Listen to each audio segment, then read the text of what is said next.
সংবিধান রাষ্ট্রের মূলনীতি ঠিক করে। মূলনীতি যদি ঠিক থাকে তাহলে রাষ্ট্র সোজা পথে চলে, আর মূলনীতি যদি ভুল হয় তাহলে রাষ্ট্র উল্টা পথে চলে। মানে ঘুষ দুর্নীতি, চাঁদাবাজি, মাস্তানি, টেন্ডারবাজি, লুটপাট চলতে থাকবে। যখন লুটপাট এমন এক মাত্রায় চলতে থাকে, যখন জনগণের জানমালের উপরে চাপ পড়ে, তখন জনগণ রাস্তায় নেমে আসে।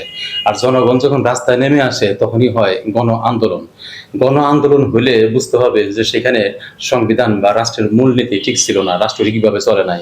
একটা গণ আন্দোলনের পরেই প্রয়োজন হয় সংবিধান পরিবর্তন, মানে রাষ্ট্রের মূলনীতি পরিবর্তন।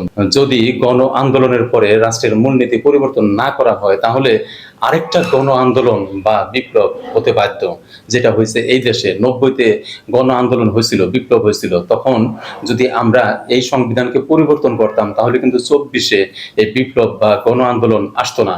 আমরা পরিবর্তন করি নাই 90-তে, যার জন্য বিপ্লব আসছে।